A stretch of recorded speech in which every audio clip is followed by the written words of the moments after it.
vi la nieve una vez. Mi mamá me llevó.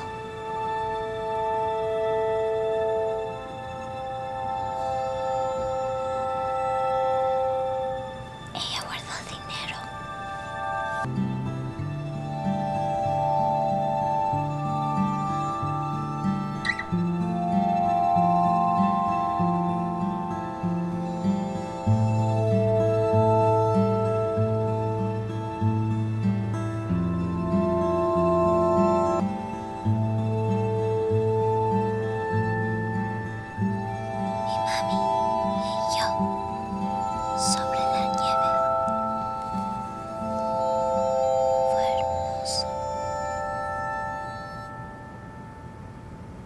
All right, so with all of your films, you always start with a landscape and then you sort of work up from there. So I'm curious what your first experience with Lake Los Angeles was.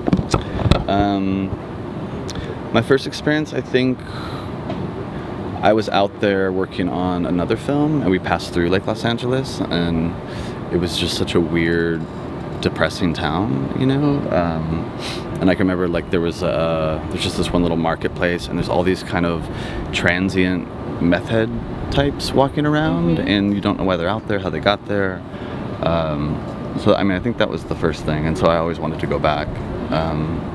And so every time I would go back, I would find, like, either meet some really interesting character or find some really interesting piece of landscape or something. So what's actually your process like, given that this is, you know, the third in your Antelope Valley trilogy? What is the process like building the story and the characters from the ground up, like literally from the earth and the landscape? Well, for this one, the lead actor, Roberto, replaced Francisco. Francisco was a character in Little Rock, so part of it was like thinking about making him the lead character in this one. So that was part of it. Going out there, spending time finding things, and then basically writing the script based on what we found. And, you know, and part of this one too, you know, I had this student who made a film in my class. He made a film about himself, his journey coming over the border, and it was about him coming over and how his mom told him all these stories, like even though they were hiding from immigration, she was saying, oh, we're playing hide and go seek. So it was this really kind of like Life is Beautiful-esque story, but then he got over there and they got stuck at a drop house because they didn't have enough money to pay, so he was stuck there for a while. So part of that was a big inspiration. Well, you have two characters, Cecilia and Francisco, that are sort of charmingly the same but yet so different. I mean, she's 10 years old and he's an older man, and so why those two characters? I mean, where did they come from? Francisco obviously from your other films, but what about Cecilia?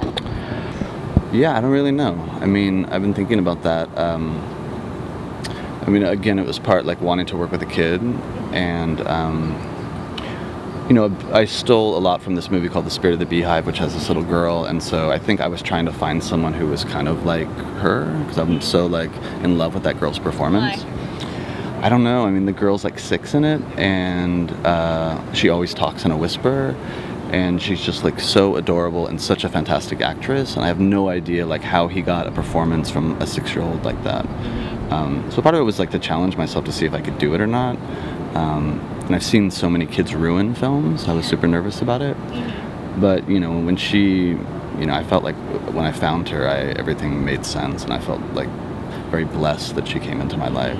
Well, cinematographer, because you have such a specific sort of vision. I mean, it's very lyrical. It feels like magic realism in the desert. So tell me all about that.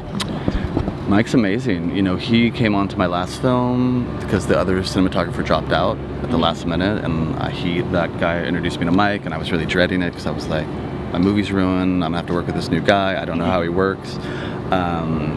You know, in the first day that we shot together, it was just like instant. It was like we had been dating forever, you know what I mean? We had like code talk, it would be like, you wanna, yeah, let's do that, you know?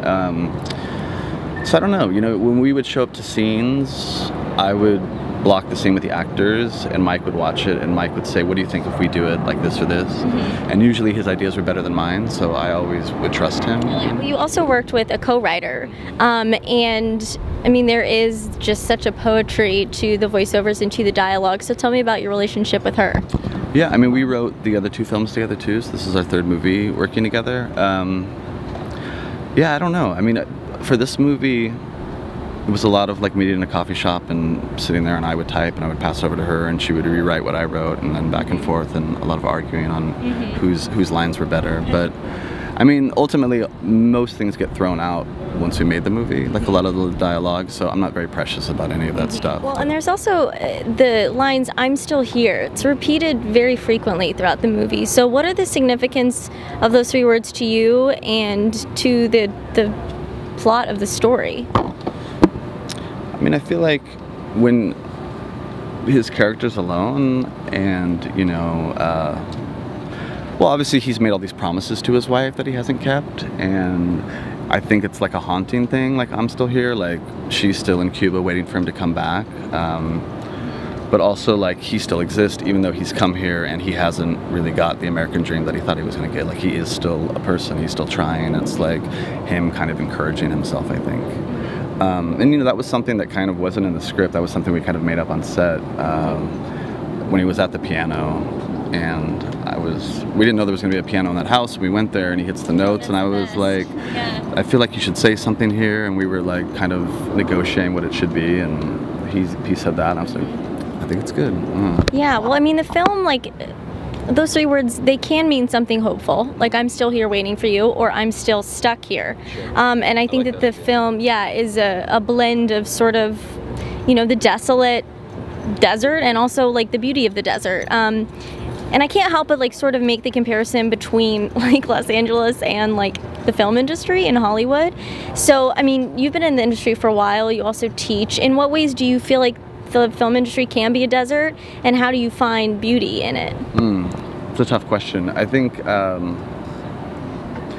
well, it's like the desert in the sense that like it's full of a bunch of maniacs who I want to avoid. I want to avoid most of the time.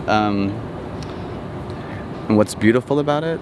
I don't know if there is anything beautiful about it, really. There has to be. You're making movies. Well, no, I mean, of course, I like making films. I like collaborating with people. But as far as all the industry jargon stuff, like, I want to slip my wrist. I mean, I have no interest in like meeting with people and talking about their project that they're never going to make, and then dropping names and all that stuff. Like, I hate it. So that's what makes it like a cracked in. Totally, yeah. I just feel like I'm talking to some meth head out in the desert who's not listening, just talking at me, and I'm just like, man, I fucking hate you. Yes, exactly. So that's why I live in Valencia, so I'm kind of away from it, and I can come down here and then I can like go back to my cave and hide. And you do teach. I mean, you're saying that you wrote Cecilia because you wanted the challenge of working with a child, but you also teach, which it must be incredibly rewarding for you as a filmmaker. I mean, it can be. You know, it depends on your students. You know, there's students who, when a student does well who you really like, it's amazing. When you have some entitled brat, like, it's not so great. But, you know, teaching's been very rewarding, and I think it's made me a better filmmaker because it's made me immerse myself in it so much more, and having to explain things, and having to really think about things in a different way. Like, because when you have to explain it, it's much different than what you think you know. Like, you have to like rethink everything. So it's been very helpful, I think. So what are you doing next? You're done with your trilogy. Are you going to do another trilogy? Are you going to do like a romantic comedy or a pilot and, you know, give in to the Hollywood industry? I don't know. I'm writing a script with Atsuko and this woman Heike, and Heike was actually one of my students at USC. And so we're writing this kind of true crime story about this girl who disappeared in Mojave. So unfortunately, I think I'm going back out to the desert. But it's a much more like plot-heavy kind of movie, which would take a lot more money, so it depends on the financing and stuff. And in the meantime, Heike and I are going to do this thing where we're setting up casting sessions out in the middle of nowhere, and we're asking people to come in, like any age, any body type, any race, no acting experience. And they're all going to do a scene from their favorite film. And then we'll pick like 10 characters and we'll kind of follow them and do these portraits on them. And so it would be like juxtaposing who they are in real life to who they want to be in cinema. And so... That's awesome. Yeah, we'll see. It's like a documentary? It's going to be like half documentary, like half fiction. We'll set things up. They'll be kind of plain versions of themselves. But each section will start with their audition, you know, of like, you know, some trucker doing a scene from Iron Man 3 or something, you know. Which I just think is a really interesting thing of, again, speaking of people's dreams in the desert and how they connect.